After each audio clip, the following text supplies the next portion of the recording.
Anne Hendricks, the director of the Center for AI Safety, Eric Schmidt, the former CEO and chairman of Google, Alexander Wang, the founder and CEO of Scale AI. These three came together and produced Superintelligence Strategy. And this is by far one of the most important documents because I believe it outlines the superintelligence strategy that, nations are going to take in order to protect themselves from the monumental amount of craziness that is about to come in the future due to the rapid advancements in AI. Now, this video might be a long one, but of course I will have timestamps. But it's important to know that there are so many future events that could possibly occur that aren't exactly good. And this superintelligence strategy document seeks to provide a guide to combat some of those things, and of course, navigations around certain issues which may arise, such as unknowns and many other cases of really difficult scenarios that we will have to face sometime in the near future. So one of the things that they talk about here is the fact that AI is like electricity. They talk about how it is, rapidly transforming multiple facets of society with advances arriving at a pace and scale that very few anticipated. Now, they talk about how these developments compel policymakers to address the widening spectrum of issues from economic shifts driven by automation to the concerns about global competition. And they basically talk about how, unlike specialized technological tools, AI is pretty much like electricity because this spans virtually every sector, including finance, healthcare, and defense. And they talk about the fact that this broad applicability, coupled with its rapid evolution, creates a risk landscape that is expansive and difficult to predict, and strategic actors must contend with potential misuse. They say that right here, AI has been compared to electricity for its general purpose nature, to traditional software for its economic importance, or to the printing press for its cultural impact. And of course, you can see right here, they state while these comparisons provide useful entry points, they fail to emphasize the grave national security implications of AI. A more productive analogy lies between AI and catastrophic dual-use nuclear. And it talks about how a more productive analogy lies between AI and catastrophic dual-use nuclear, chemical, biological technologies. And quite like them, AI will be integral to a nation's power while posing the potential for mass destruction. And you might be thinking that is an overstatement. Trust me, it is not. So one of the things that this document actually tries to get you to understand is the fact that things do change quickly. It talks about how in 1933, the leading scientist, Ernest Rutherford, dismissed the notion of harnessing atomic power as moonshine. Basically said, you know what, don't even try to harness atomic power. It's just a complete joke. And the very next day, Leo Szilard read Rutherford's remarks and sketched the idea of a nuclear chain reaction that ultimately birthed the nuclear age. And eventually, such figures as Oppenheimer recognized the dual nature of their work. And today, apparently, we are at a similar stage, previously considered science fiction. But apparently, AI has advanced to the point where machines can learn, adapt, and potentially exceed human intelligence in certain areas. And AI experts, including Jeffrey Hinton and Yoshua Bengio, pioneers in deep learning, have expressed existential concerns about the technologies they helped create. Now, if you aren't familiar with the Manhattan Project, they talk about how there are Manhattan projects aiming to eventually build superintelligence and that they're already underway, financed by many of the most powerful corporations in the world. And of course, governments and, nation states are going to be willing to do this because it is a very, very decisive moment for some of these countries because this could be the make or break moment. And with several projects underway, these are basically secret projects where they're going to be funding them with millions and millions of dollars to ensure that they get to this first. Now, of course, they talk about this strategy, this entire superintelligence things, it actually requires thinking about the unthinkable. And in this paper, they state that we propose such a strategy to grapple with the fundamental questions along the way. What should be done about lethal autonomous weapons, catastrophic malicious use, powerful open-weight AI, and AI-powered mass surveillance? How can society maintain a shared grasp of reality? What should be done about AI rights? How can humans maintain their status in a world of mass automation? So many different things and so little answers. Now, one of the things they talk about here is, of course, competition. They talk about how AI may transform the foundations of economic and military power. Its ability to automate labor could become the source of economic competitiveness. And in the military sphere, it could be used to dominate rivals. And we begin looking at economic power and then turn to the greatest military implications. So you can see right here, they actually start and talking about how AI and economic power, and how there's actually going to become a shift in the terms of, economic power, because AI chips are going to basically be the currency of that economic power. And as AI becomes more integrated into the economy, the possession of advanced AI chips may define a nation's power. So historically, the wealth and population size underpins, a state's influence, but the automation of tasks through AI alters this dynamic. A collection of highly capable AI agents operating tirelessly, efficiently, rivals a skilled workforce, effectively turning capital into labor. And in this new paradigm, the power will depend on both the capability of AI systems and the number of AI chips on which they could run. And nations with greater access to AI chips could outcompete others economically. Basically stating that, look, if you have one nation that's dependent on just humans and another nation that has so many AI chips, it's able to completely automate parts of its economy, that, economy is going to be moving 10 times faster. It's going to become a lot more economically valuable. And of course, since it's powered by AI chips, that is going to become basically the currency of the future. And this is where they talk about the fact that states have long pursued weapons that could confer a decisive advantage over rivals. And the AI systems introduce new avenues for pursuit, raising questions about whether certain breakthroughs, such as superintelligence, could undermine deterrence and reorder global power structures. I think this is so true. The literal fact that, one company out of California probably will likely reach superintelligence before the government is going to certainly have some wide-ranging effects and definitely probably reorder global power structures. Or what happens if China manages to get to superintelligence first and they manage to, essentially have military dominance? You have to understand that, when you think about how the modern world is, it's all slowly and slightly having this, slight undertone of violence at the end of, this world order. I know it sounds pretty crazy, but this is somewhat how things are enforced. And the fact that global stability is going to be changed because someone is going to yield such a decisive advantage, that's going to be pretty dangerous. It talks about how, AI could enable military dominance. Advanced AI systems may drive technological breakthroughs that alter the strategic balance, similar to the introduction of nuclear weapons, and could generate strategic surprises, that catches rivals off guard. Such a superweapon may grant two tiers of advantage. One might be called subnuclear dominance, which would allow a state to project power widely and subdue adversaries without disrupting nuclear deterrence. And the second possibility is a strategic monopoly on power, and that would upend the nuclear balance entirely and could establish one state complete dominance and control, leaving the fate of rivals subjects to as well. Either way, if you develop superintelligence first, you are going to be in a very, very good position as a company, country, whoever you are. And I think this is clear why all of these companies, all of these countries, and all of these governments are pouring billions of dollars into this, because it is, I don't want to say the final invention, but potentially the final invention.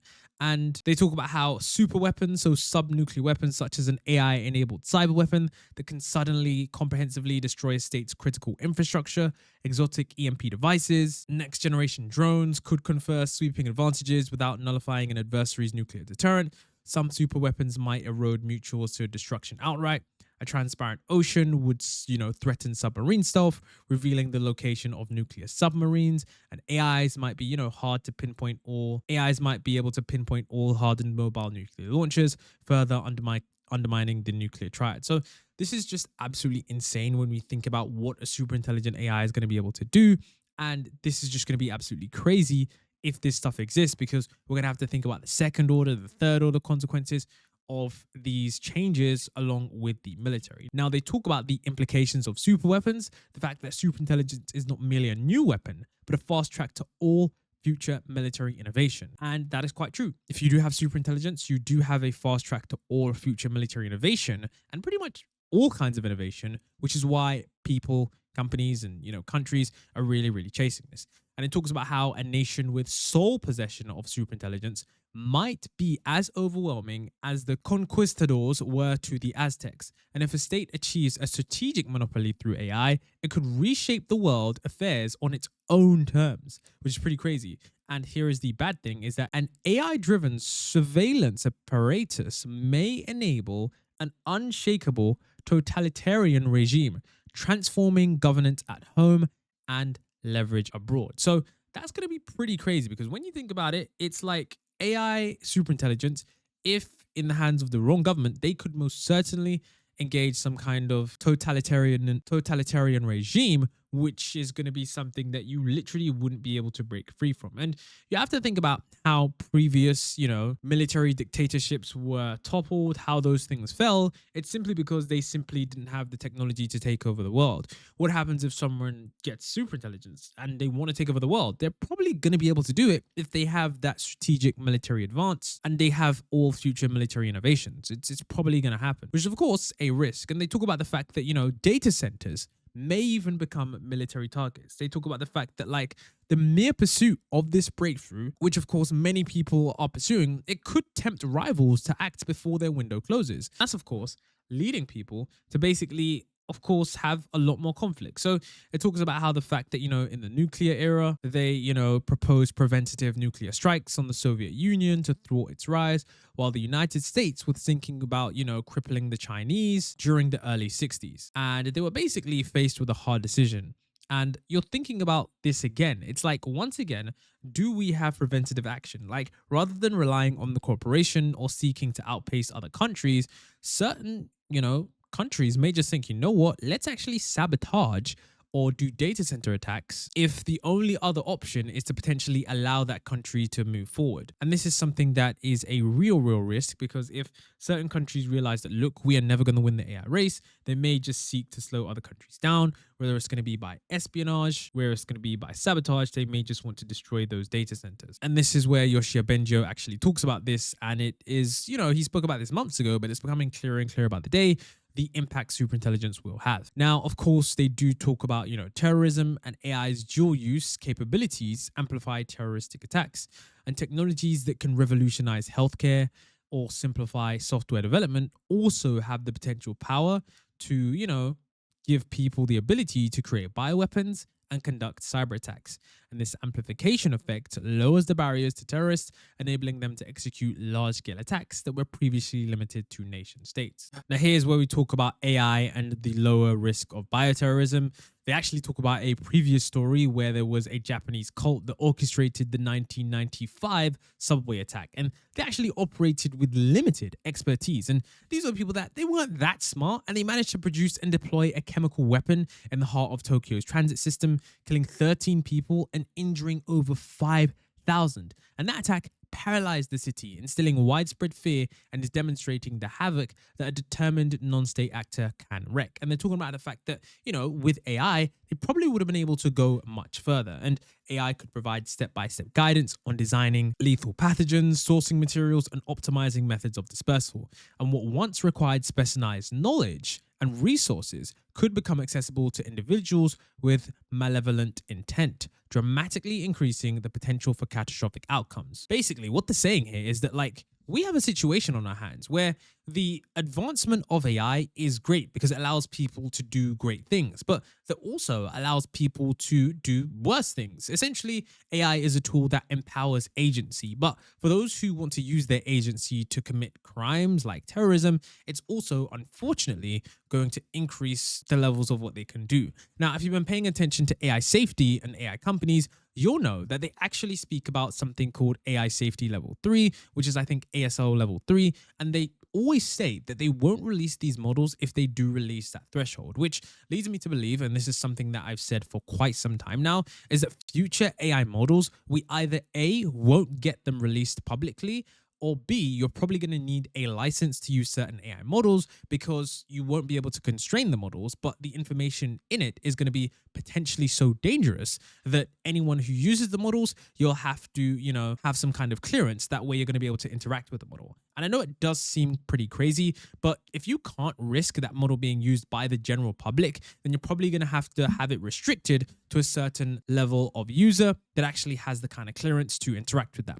For example, what I mean by that is that I can't just go ahead and get some uranium. I have to go and pass some clearance checks. For example, I just can't go ahead and get a gun. I have to go ahead and pass some tests. Also, I can't just go ahead and drive a car. I have to pass a simple driving test. So the point I'm trying to make is that over time, I do think there will be a lot more limits to AI to sort of counteract this effect, because the future of like open source and stuff like that, I do think that as these models get much smarter, they're definitely going to be a lot more chances for individuals to commit a lot more crimes, which is, one of the dual use things, which is rather unfortunate. Now, they talk about the fact that, modern bioweapons enhanced by AI driven design could exploit vulnerabilities in human biology with unprecedented precision, creating contagions that evade detection and resist treatment. Now, they're talking about mirror bacteria, which is, engineered with reversed molecular structures that could evade immune defenses that usually keep pathogens at bay. And if you think about it, of course, some of this stuff is very, very far out,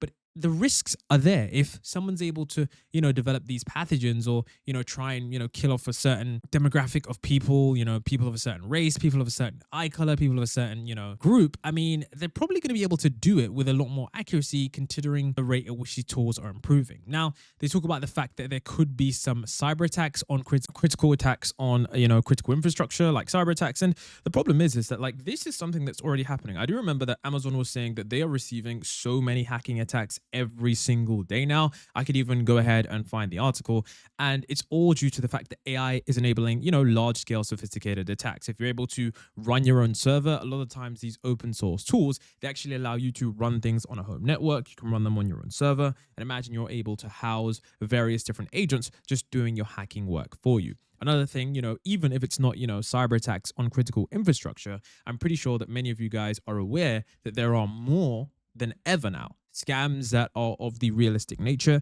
And as time gets on and on and on, I do think these scams are going to get more and more sophisticated and very harder to verify, because you've got things like face swap, you've got things like AIs that sound super realistic, and of course you've got AI agents that are able to do a variety of different tasks. It's pretty crazy.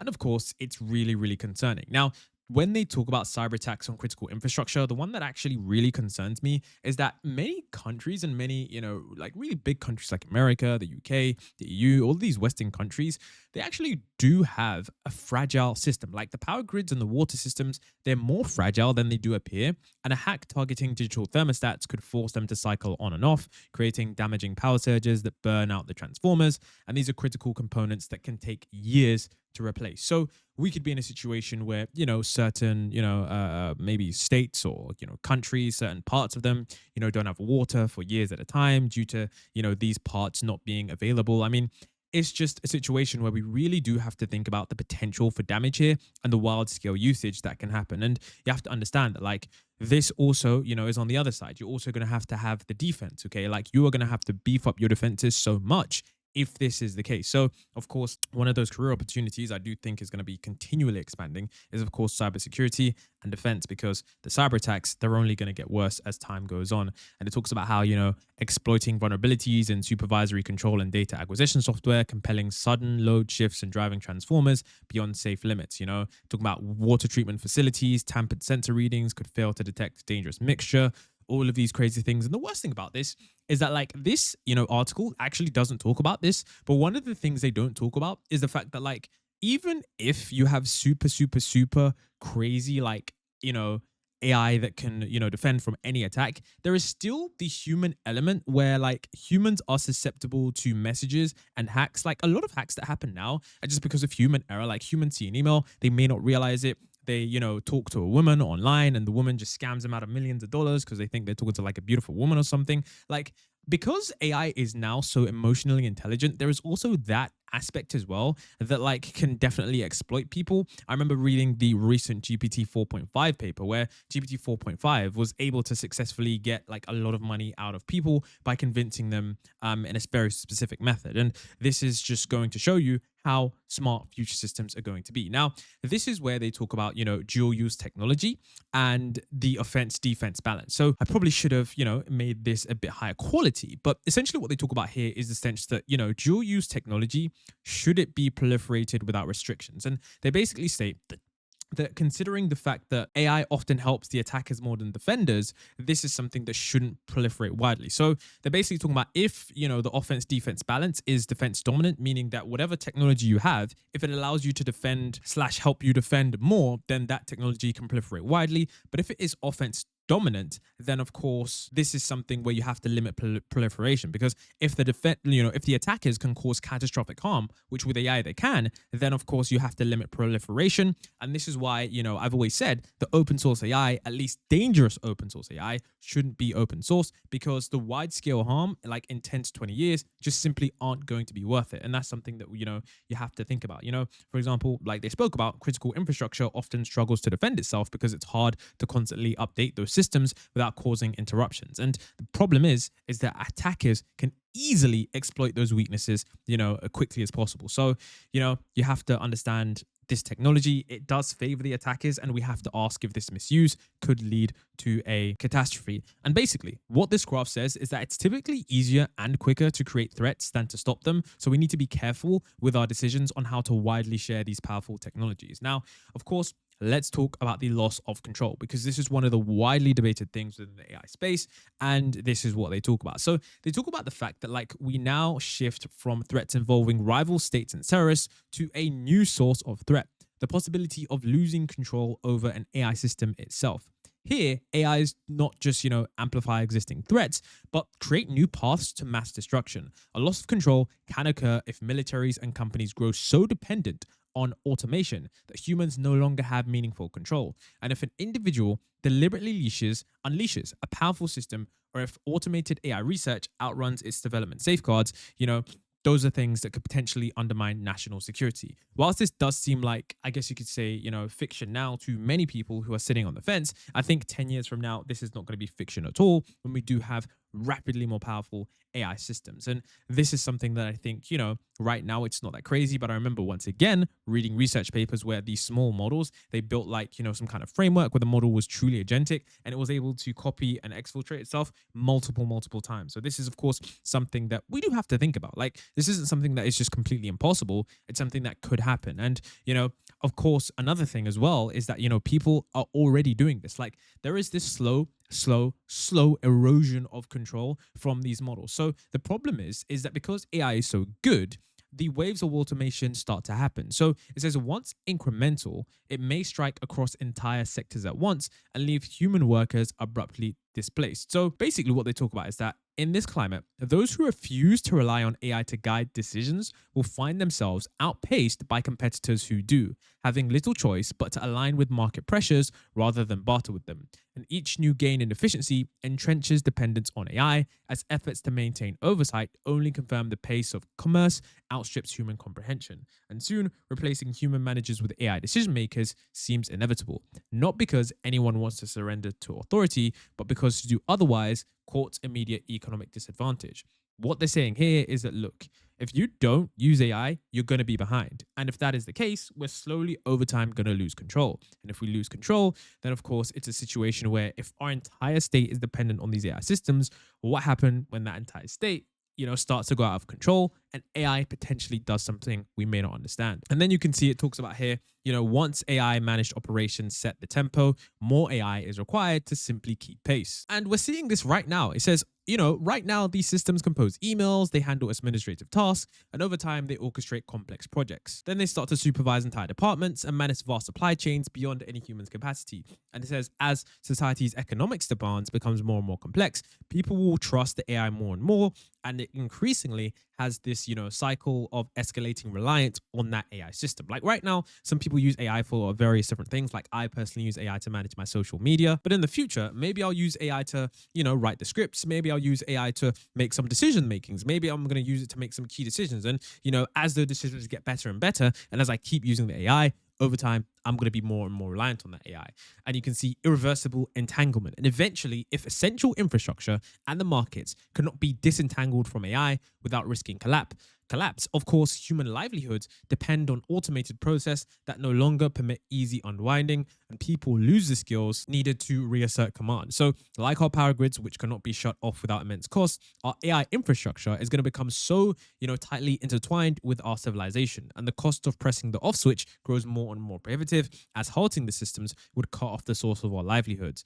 And it's pretty crazy because, they're basically saying that, look, if we're going to build this system and it's going to be inside of our, world, like how on earth are we going to ensure that at some point we don't lose control of these systems, and we make sure that, like, because they're so deeply intertwined, we don't lose anything when they go off the rail. So, of course, once again, they talk about, Chaos GPT and how people could, try and unleash crazy agents. They talk about rogue state tactics, like an unleashed AI could draw on the methods of rogue states. North Korea, for instance, has siphoned billions, through cyber institutions and cryptocurrency theft. Recently, I think they stole like $1 billion of Ethereum, which is pretty incredible. But when we think about the fact that, like, these rogue states, it only takes one person to, like, improve those tactics on scale, self-propagate copies of itself on scattered data centers, and divert funds to finance more ambitious projects, it's going to be pretty hard to stop those things. Like, this is going to be out of control, something we're going to have to think about in the future. And it says, though rudimentary now, future models may grow far more agile and perform tasks that once demanded human hands.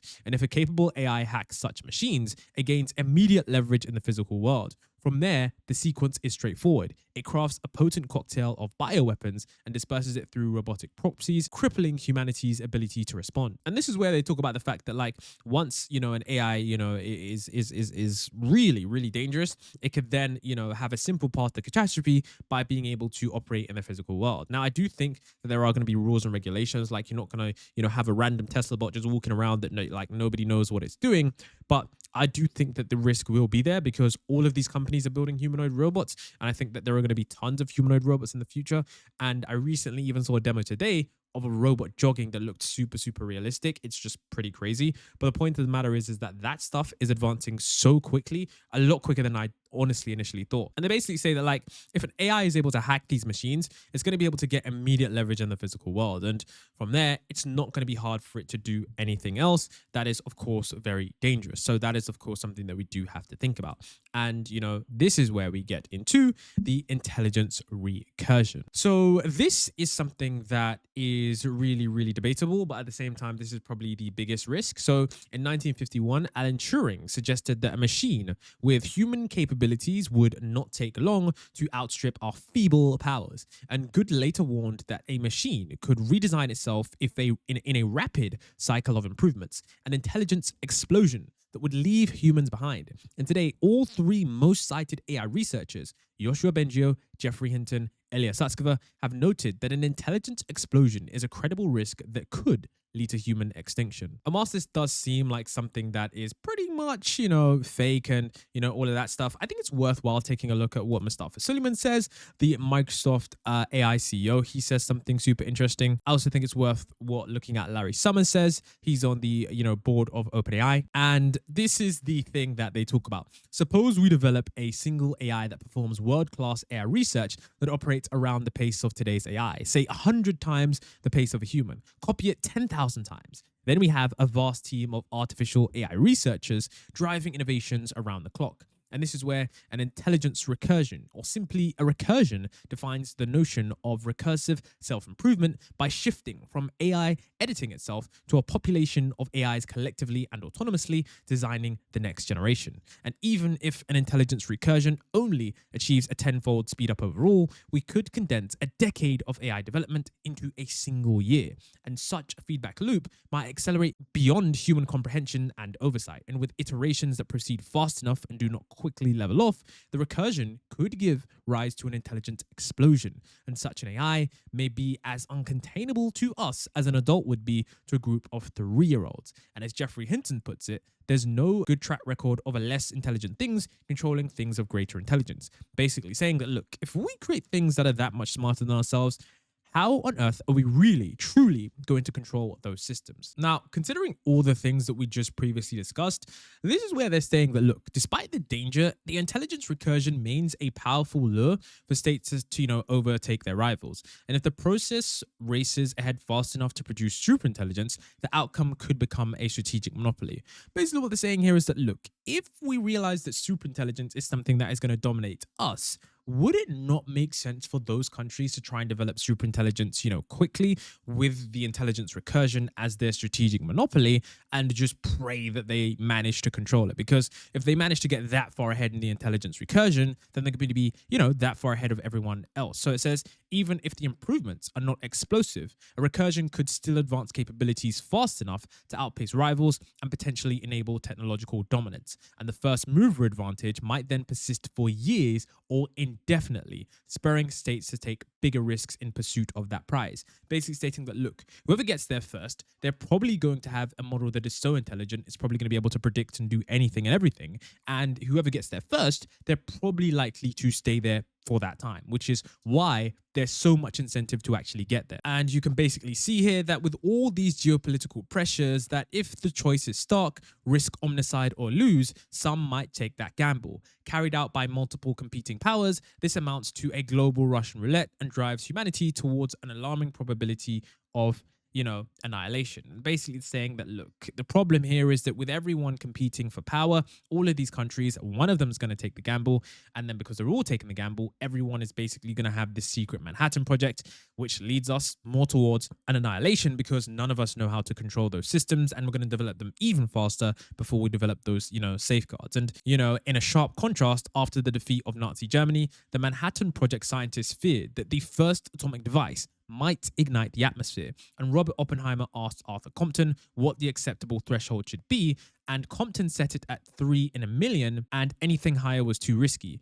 And the calculations actually suggested that the real risk was below Compton's threshold, so the test went forward, and that, we should work to have our risk tolerance stay near Compton's threshold rather than in double-digit territory. But in the absence of this coordination, whether states trigger a recursion depends on their probability of a loss of control. And they basically talk about that the fact that these companies are going to do this, not companies but countries, it's probably going to lead the final victory not to any state but to the AIs themselves, which is of course unfortunate for us.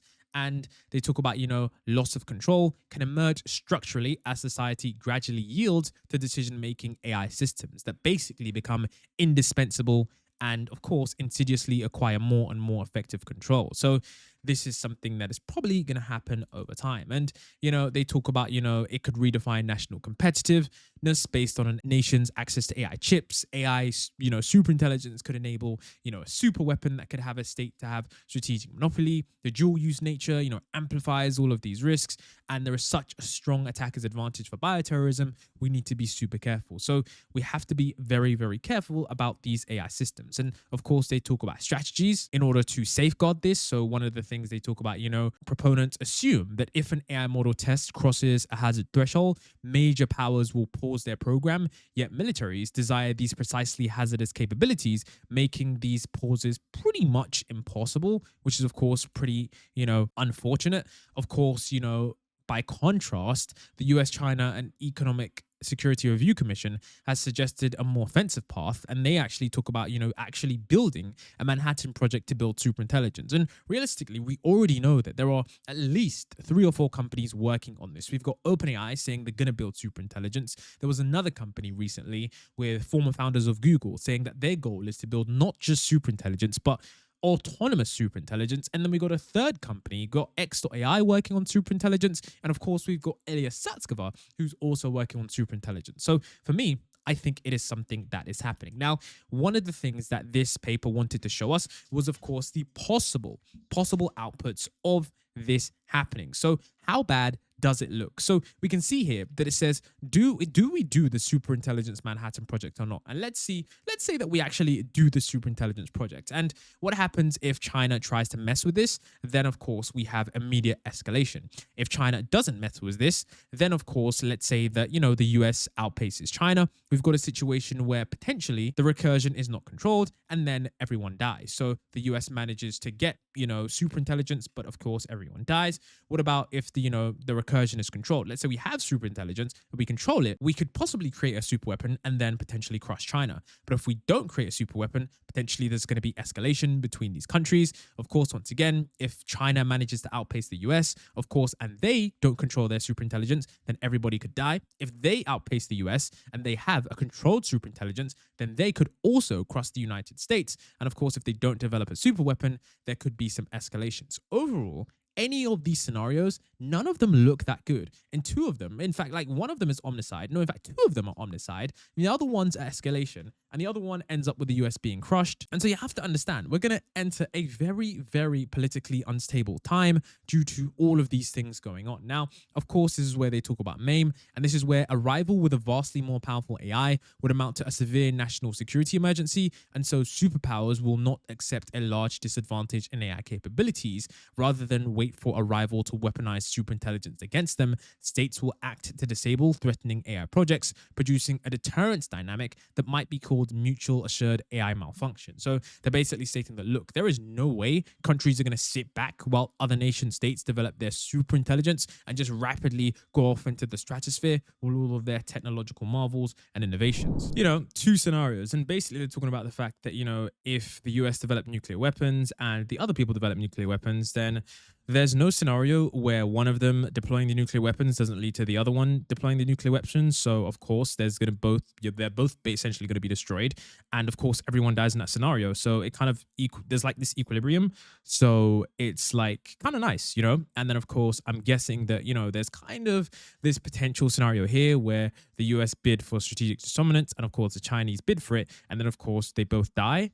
And of course, there's this mutually assured AI malfunction. So this is the newer idea that if country A tries to sabotage or destroy country's B super smart AI project, then country B will do the same to country A. And then both countries are going to be in a screwed scenario. And then so neither countries want to do this. So essentially we have a mutually assured AI malfunction, which is going to probably be relatively stable. So, and hopefully they're basically thinking this is going to be basically the same with how nukes are. Now, basically, they're saying that this is probably the default outcome and that a state can expect its AI project to be disabled if any rival believes it poses an acceptable risk. And this dynamic actually stabilizes the strategic landscape without lengthy treaty negotiations. And, you know, which is all that is necessary, that the state collectively recognizes their strategic situation. And the net effect may be that a stalemate that postpones the emergence of superintelligence, curtails many loss of control scenarios, and undercuts efforts to secure a strategic monopoly, much as mutual assured destruction once restrained the nuclear arms race. Hopefully, this does happen. And I guess we will see how things play out there. But one of the things that they actually talk about something, you know, because this is a really, really long document, and I might even do a longer video on this because there's so much that I just think that like every single page was really intriguing. Like I was reading this thinking this video is probably going to be an hour long and I really wanted to cut it down, but every single page was interesting and its video is still not everything that they have. So I decided for the rest half, I'm just going to, you know, pick out some super interesting things. And one of the things that they did speak about was the fact that the primary goal of compute security is to treat advanced AI chips like we treat enriched uranium. And that is basically stating that, look, these AI chips are going to become really, really hard to obtain. And of course, they're going to track them because in the future, AI chips are going to become super, super important to global security. And essentially, they're going to become a piece of technology that are really, really important for the future of AI.